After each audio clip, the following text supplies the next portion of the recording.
Активные мероприятия, говорите? Будущее покажет.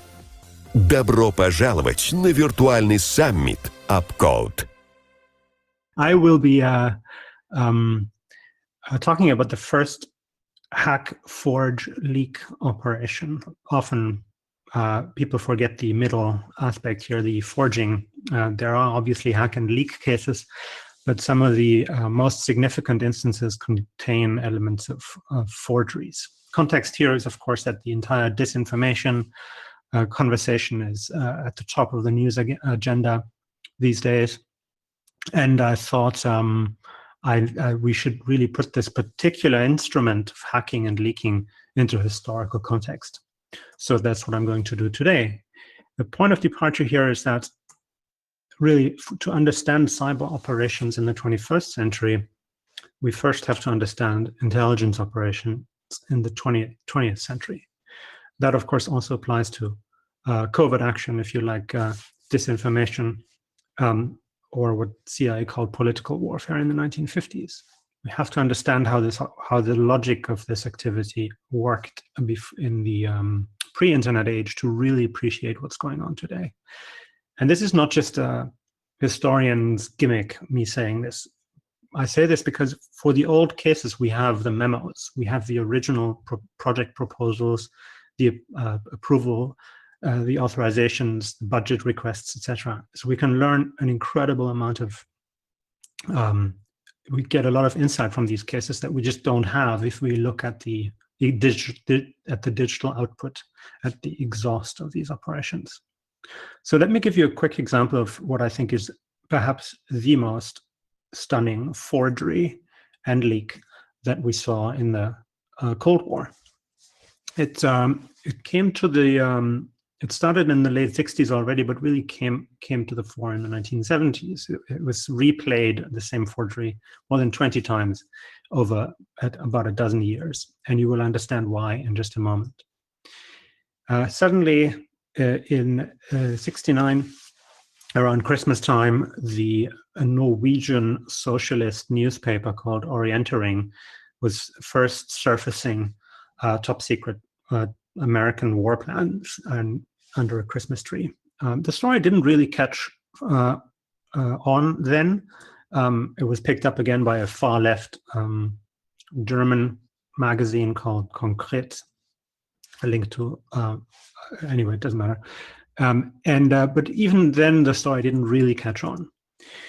We have the full leak. I was able to track it down from the end of the 1970s, and here's the cover page of the full leak of all the documents that KGB leaked at the time, more than 120 pages, most of them top secret documents. So the first question when the leak surfaced was, where on earth does this come from? So I'll answer that question in a moment, but let's quickly look at an interesting forgery that is in there. In that stack of paper, in those 120 pages, there was one page that looked like this, top secret. It looked genuine, and it had suggestions on edits, how to make changes to existing top secret documents. And it contained this paragraph here that I'm going to zoom into that talked about the release authority of nuclear weapons. And if you read this in context, it becomes clear that this is not the real thing. It's a very unrealistic thing that they suggest in that paragraph. It's underlined. The U.S. Army doesn't underline in this document, in those documents at the time, and the entire tone of the whole of the edits page is just off. And you can tell if you read a bunch of these documents, you can tell that something isn't quite right. But it's a very high quality forgery. It's easy to fall for the forgery, and that's indeed what happened. They mailed out the forgery with the help of a defector, the German defector actually, in Moscow, and mailed it from Rome to a number of journals. And one Italian journal, ABC at the time, also a far left political magazine that sort of weirdly combined explicit adult content with, in this case, military planning and political scandals more broadly. You can see the headline at the top. They use these cheap journalistic outlets because they reached a large number of people, and the quality of the journalistic work was, lower than in other more highbrow journals. So it was quite helpful to have this, this weird combination of sex and scandal. Let me just give you what happened in Germany, because it's the most extraordinary thing. In Germany, the operation here played out in weekly magazines as well. And I would just point out that KGB surfaced the operation to Stern, which is also often with explicit content at the time, which ran with a story and completely bought the framing that was provided in that fake document page that I just showed you. Then Der Spiegel, which is a more serious, slightly more highbrow weekly magazine, also run out of Hamburg, also received the documents but did something else. They turned the disinformation story itself into the story. You can see the disinformation here on the in the story itself. This is from Spiegel, not Stern. Now, the Spiegel here also revealed, and you can see the face of this gentleman here, Robert Lee Johnson. Here, Der Spiegel revealed the actual source, namely a Russian spy in the US Army in the 1960s. That's him. So the Spiegel did something extraordinary. They authenticated the source of the documents, and that was breaking, news, completely fresh reporting, extremely well done on their part, which then confronted KGB with a fascinating dilemma. They basically had pushed information out, partly forged but mostly correct. Some journals fell for it, others exposed them. So what do you do next? So KGB decided, okay, let's double down. Let's reward Stern, the German magazine that ran with their story, and send them more documents, this time even more explosive documents. And they sent nuclear yield requirement lists, top secret American war plans that I was able to track down.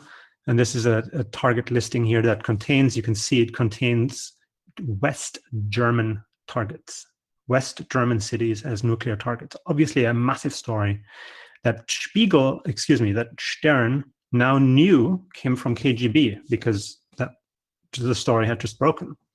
But they also knew this was huge in terms of, media newsworthiness.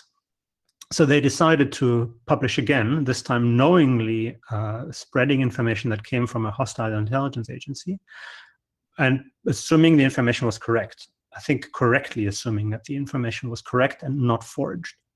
So the operation started out with a forgery covert, then turned into an overt operation without a forgery, as far as we know.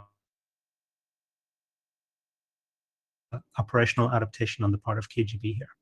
So let's move forward to the present. And I'm going to give you just one case study that echoes with this one. And I'll do that in just a few minutes. The anonymous movement pops up in the early 2000s, which is an important piece of context here.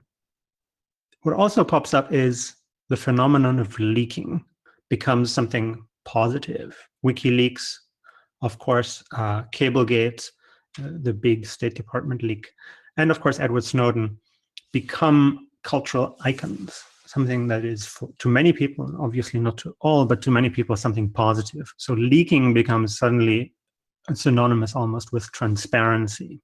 And of course, this is perfect. If you're sitting in Russian foreign intelligence, and you see the rise of leaking as a cultural phenomenon, you're like, oh my God, this is the best. We now have a website. We can just push out content camouflaged as anonymous activism and run operations this way, which is exactly what happened next.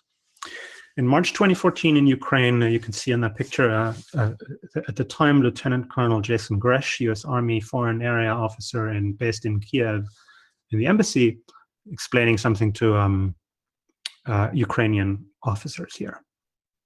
Then suddenly on an anonymous website, this leak pops up.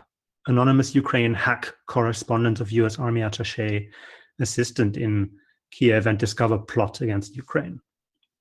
Now, when I found this, I got excited.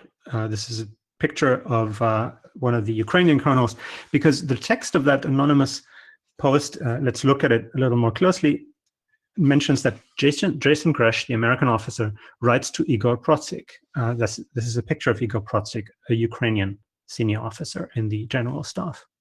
And they also contain the file links here. They're not active anymore when I find this, but they contain the name of this leak. And I'm like, oh, this is exciting. Surely I will be able to find this leak somewhere. So I turned to the internet, and here it gets a little exciting, because it turns out it's really hard to find the Protsik leak. The file sharing links are not online anymore, not active anymore. I can't find the actual file. I can't retro hunt on VirusTotal because it's way too long ago. So what can I do? So finally, I find a hash in some dark internet forum. I find a hash that corresponds to the file name. And I managed to pull up the actual leak. You can see it's the Protsik 7z file from VirusTotal with the help of the hash. And it's interesting because the first submission is exactly 1 day after it appeared on that anonymous forum. So I found the leak. So let's look at it. Amazingly, the people who went in and obviously forged emails that were not actually in Protsik's inbox, so they hacked Igor Protsik's inbox, Gmail inbox, and did not discover anything interesting in that inbox. It was simply, flight bookings and some travel reservations and whatnot, nothing of real interest. A few emails from Jason Gresh, but nothing actually of interest to Protsik. So they say, okay, let's just copy paste some of the headers, change some of the ID numbers in the headers, and just come up with emails that are more interesting. So they literally forged 3 emails, put them into a folder called Most Interesting, and leak the emails. And indeed, it is most interesting. At that point, I get really excited and start looking at the emails more specifically. So there's a sequence of 3 emails. There's Jason Gresh. This is fake Jason Gresh, just to be clear, instructing the Ukrainian general staff to attack an air base in the, actually just abstractly instructing them to go forward with their plan. And the entire language in the email is completely weird. So obviously, to anybody who understands, who's ever studied, interacted with senior officers in the US or NATO or anything, you instantly can tell this email, it's a very bad fake, unlike the one in the 70s. This is really badly done. Next email is from Protsik to a local commander in eastern Ukraine, and finally the plan to attack an airbase. So here I just want to sort of tease out what's going on. We have here an extremely convoluted forgery. The forgery is that an American colonel instructs the Ukrainian general staff to attack a Ukrainian airbase and frame the Russians. So this is basically a conspiracy to frame Russia in attacking Ukraine. But of course, the whole thing is basically a conspiracy folded into another conspiracy. And this is helpful because it just shows you the depth of essentially of conspiratorial planning going on here. Writing this book really messed with my mind because initially I thought, well, of course this can't be true because it's way too convoluted. This is must be a conspiracy. But then, of course, you've come across these weirdly complex plots like this one, and you're like, okay, this is just odd. What happened next is interesting. The story gets pushed out by Russian state media, Voice of Russia at the time, now Sputnik, or formerly part of it. You have here a video that is put out, camouflaged as anonymous, just turning the story into something, trying to blow up that forgery, that story. Just one final observation on this weird forgery here. It was The forgery was not particularly well done. So a lot of people in the US government, in the US embassy, assumed that this would not have a major effect because it was so obviously badly done. But if you talk to the Ukrainian general staff about the operation, they are less sure. They basically say, okay, listen, you need to understand this in its actual context. Igor Protsyk, the victim of the forgery here and the hack, he told me that, I'm paraphrasing, he said, listen, I went to Soviet military school. I was taught to run operations like this.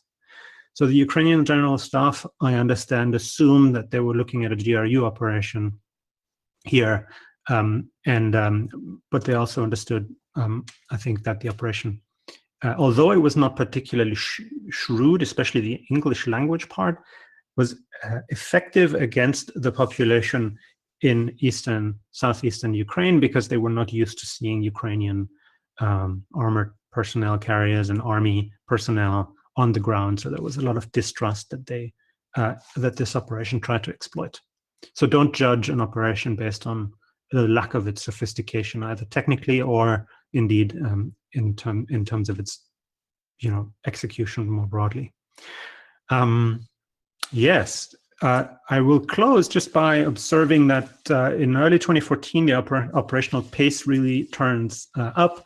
We have another leak forge operation just a couple of weeks later in the context of the Ukrainian elections in May 2014, where the election results of the Ukrainian Election Commission were forged. This is also a forgery that was pushed out to the media pretty aggressively at a critical moment.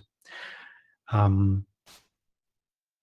think I will stop here and start taking a few questions, and maybe we can tease out some other aspects of the operation in the Q&A.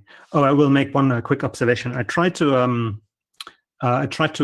confirm that Igor Protsyk was targeted by, APT28 or Fancy Bear, however you want to call them, through known databases that contain listings of targets. There are several. Not all of them are widely known. One of them is the famous Bitly data that were created, the target list that were created because they made a mistake in the link shortening of phishing emails. Protsyk is not in that particular database. I was unable to find his particular email in other company repositories and companies who track this operation. If any of you can have access to early APT28 targeting data, I'd be interested in checking.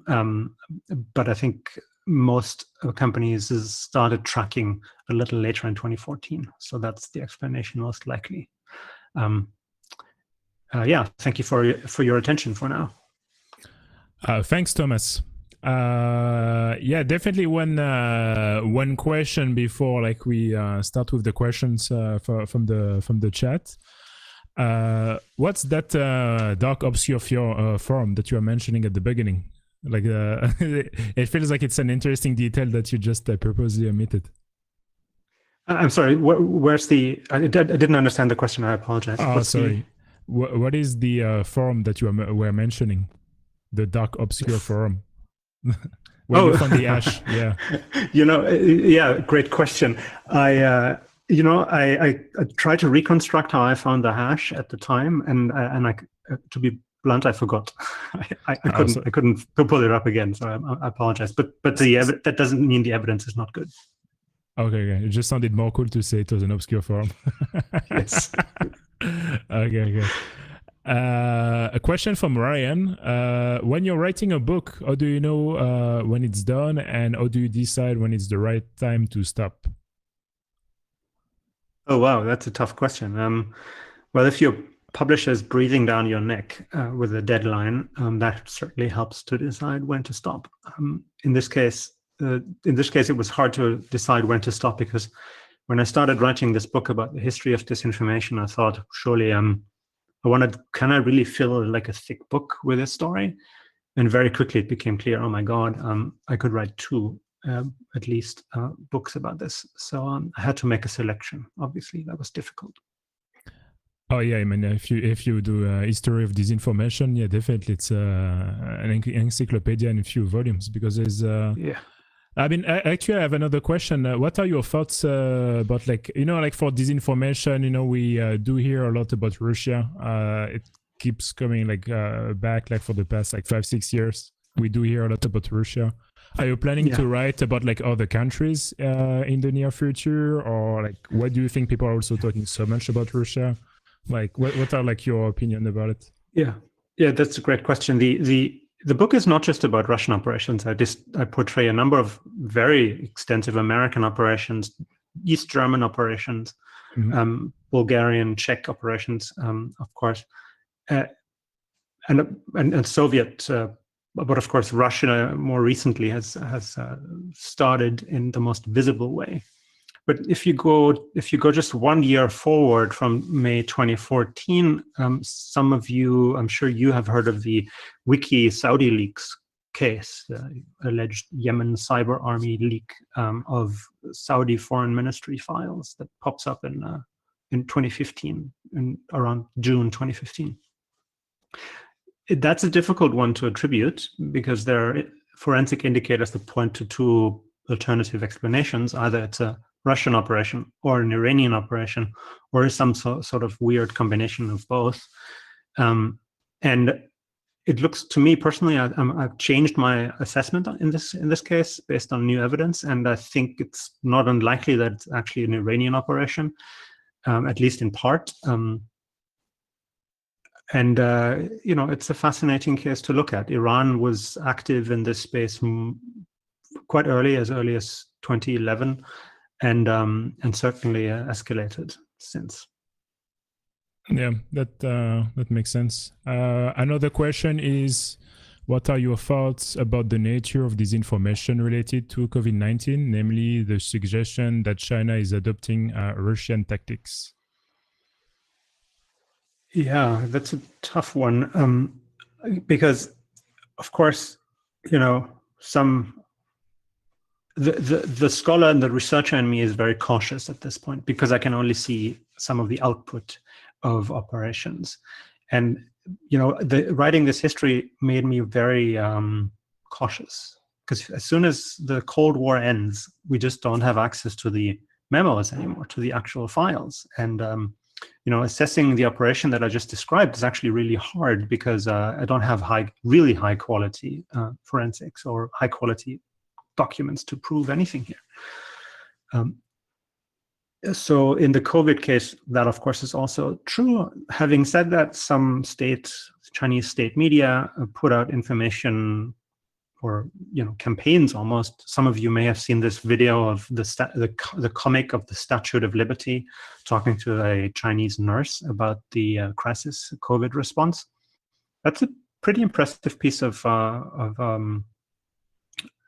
advertising, if you like, on the Chinese government's part. So they're certainly getting aggressive, but I think it's worth highlighting that most of what they do is very ham-fisted and very clumsy, almost as clumsy as what we see from the US administration, of course. Actually, a side comment from Kostin Ryu. I guess everyone is adapting or adopting those old school, oldies but goldies tactics nowadays. For instance, Czech lab Durtegan. I guess that's true, yeah. I think when the internet really became a big thing in the 1990s and early 2000s, there was a lot of utopianism and optimism. And I think even the InfoSec community today, although many of us are so cynical, we are still influenced by that extraordinary amount of optimistic thinking. I think we should, in my mind, still expect more forgeries, we should be more distrustful than we already are. I think that's a personal lesson that I took away from studying that history. So it's not necessarily going back to old school tactics. These tactics were always used. It's just that we haven't forgotten about them in the meantime. Yeah, it's true. People do have a short memory. There is a question. It's a bit long. It's probably written by an academic, so I may have to read it twice. In your book, you mentioned that disinformation resists metrics. If more data generally meant more reliable metrics, then the internet had the reverse effect on the old art of political warfare. In this light, is there a way to measure disinformation? I think the logic of most disinformation active measures is that they take existing prejudices, existing often facts, and the operation that I described from the 1970s is a brilliant example. There was a genuine fear of nuclear war in the 1970s in Germany, in France, elsewhere, everywhere. So that was perfect for disinformation because you could tap into that existing fear and exacerbate it. So how do you measure by how much you exacerbated something that is already powerful? I don't think there's any measurement device that we have for this. And the technology that we use doesn't change anything. It's a psychological dynamic. Yeah, I mean, we can see like for like threat intelligence related to disinformation are still pretty weak. A few weeks ago, we had Sarah Jen from Coxsec Lab that was explaining the work they're doing with the it's similar to like the MITRE attack framework, but just for disinformation. It's called Amit, and basically to have like a framework where at least you could leverage like existing threat intelligence platform that we use for malwares, where you could like start to index like disinformation campaign, at least like to have more information that can be like searchable, which is also one of the problem now. Like you said, like you have to go on random forums, and it's very difficult to keep track of where you get the information. And something if you hear something, I mean, I guess especially for disinformation. There's so many. What I find so fascinating about studying active measures is that you come across contradictions all the time, because active measures are ultimately about exacerbating contradictions. That's the whole premise. And one of them is on metrics. So, for example, although it is still, I would argue, impossible to measure the effect, it is possible to measure the lack of effect. Because you do have metrics for something that didn't happen. So I think paradoxically, we can show that operations have failed. It's just hard to show how well they have succeeded, because you would have to run a counterfactual experiment in order to come to that answer. And then the other one is that, of course, for attribution, technology and specific indicators and forensics can be extremely helpful. So we can have a faster attribution cycle than we had in the past. Also, we can have faster operational adaptation than we had in the past. So there are a number of interesting changes, no question. Yeah, I mean, you could argue that the fast attribution factor is also a bad thing, because people are very quick to point like fingers at countries. So for sure, at some point, it's going to be abused. If it's not already abused, we start to see, I mean, it's been like almost like 10 years. People are talking about it for malware, when people started to be like, oh, it's really trendy to just like, like the attribution dice type of thing, where like you just roll it and just like read the country that's under the dice. There's no way, like, especially for something as old as disinformation, that people are just not like, well, we know like those countries are using those tactics. Well, what about we just simulate it and do that? Like, I think like, was it today or yesterday, like Facebook just released the new report for like CIB. I mean, if I recall correctly, there is a campaign in Mauritania that was involving a paid campaign of almost $200, so because we don't have any information about how they get it, like I was telling a friend, I was like, I'm almost tempted to like start to run like some like, well, obviously you can, because like you're probably gonna get in trouble with law enforcement, but like to like run like fake campaigns to see if they're gonna come up with like some random attribution, So absolutely. I mean, but on the attribution side, maybe also history can be a little helpful there, because we should not assume that if you have an active measure that you're trying to attribute, the controversy will not go away, even if you have extremely high quality forensic indicators and data available. Even if you have certainty, in attribution, that doesn't mean the debate will go away, because the actual prejudices, the raw material that helped the active measure to succeed, also means that the controversy will continue no matter how good the evidence is. That was also the case in the past. Oh, definitely. So we shouldn't assume that we will convince anybody. No, I agree with you, because like you said, in a lot of cases, like attribution is there, and we know which country is doing what, and they've been doing it for like decades, and it does not change much to the narrative. I just don't want them countries to not get in trouble with people, but yeah. I mean, sorry. No, keep going. I was about to jump to another question, saying, so if you have another comment, go ahead.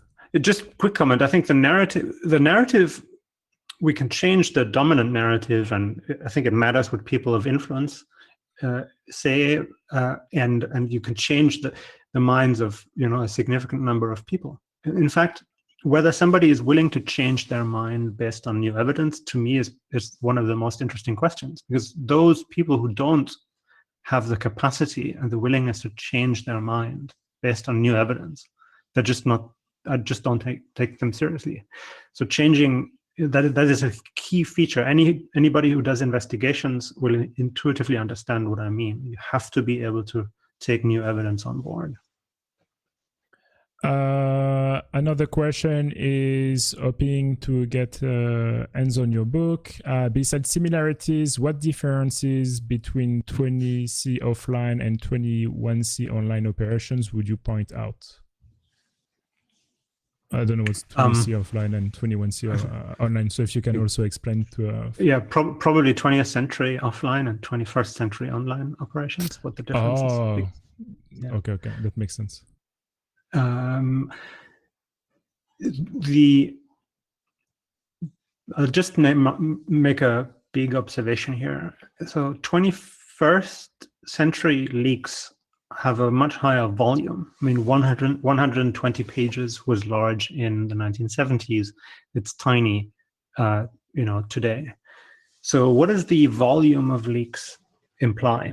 And the answer there is, I think, one thing is that if you do a small leak, and that includes forged documents also, then you really have to do.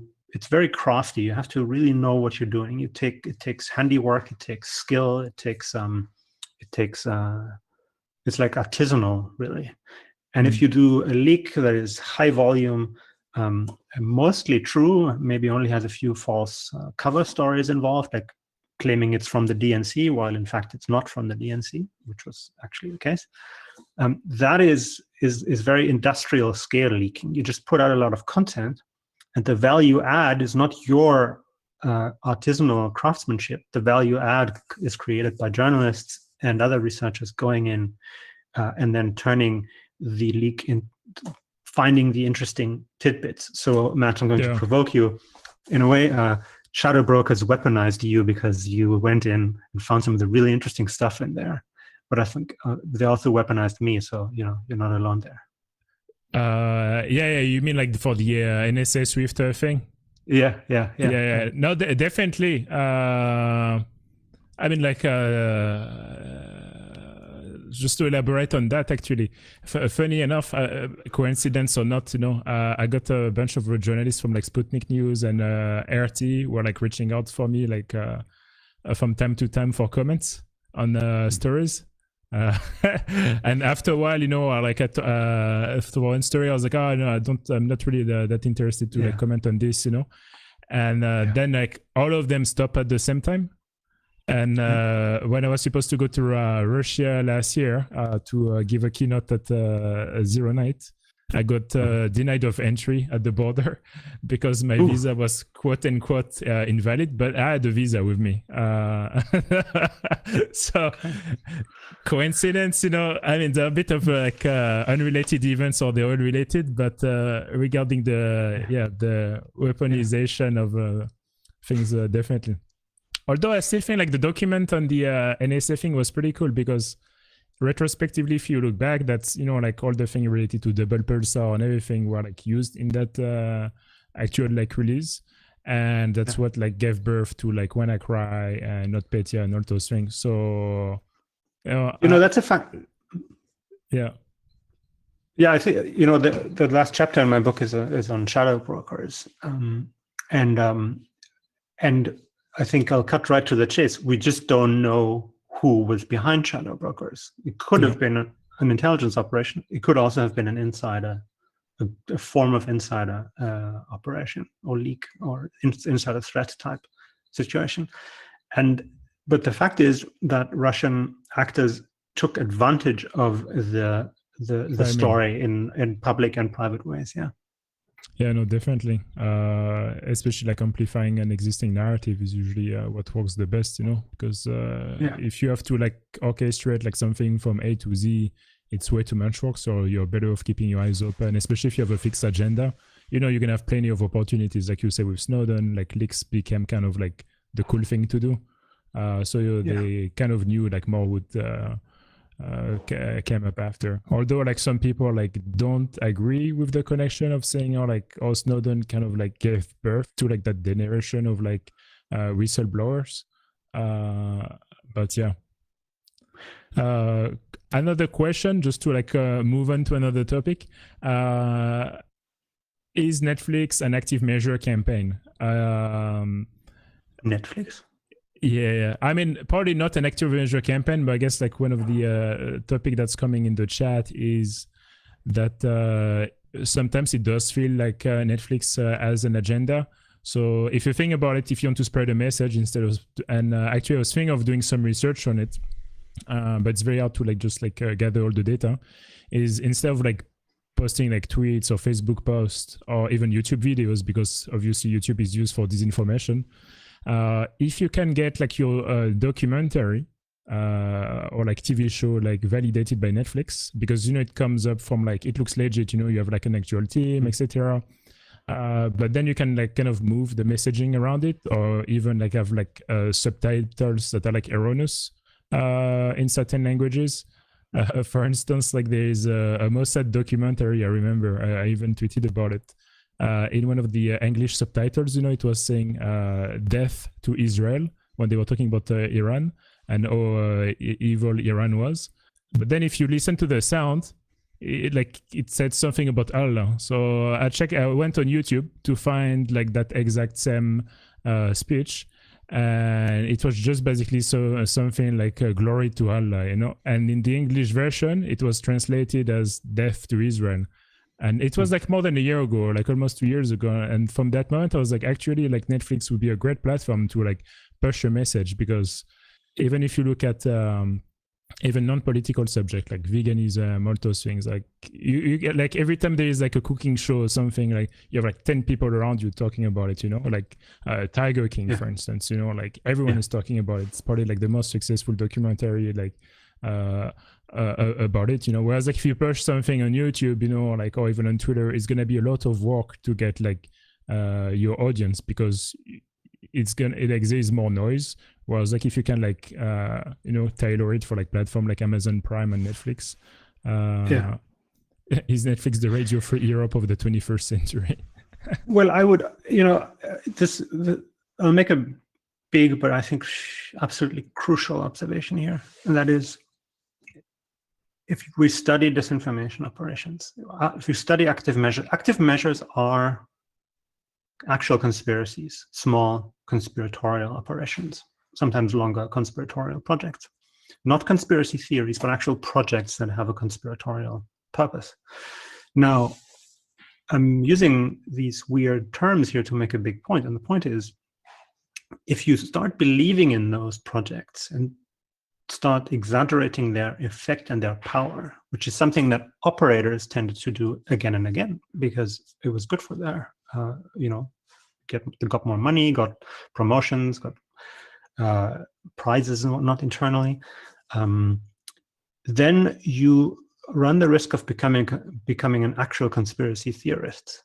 So what I mean by that is that basically disinformation should not be exaggerated, because disinformation about disinformation is disinformation. Sorry to go all academic on you, or no, of course, yeah.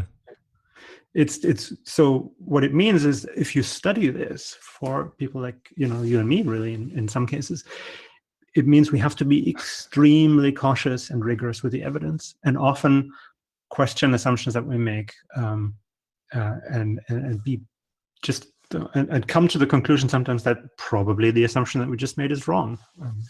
Yeah, no, definitely. Well, thanks. I guess Thank you. That's it for now. There's some more questions in the chat. If you have a look after, I'm sure you can see them. Thank you so much. But thanks again for joining us.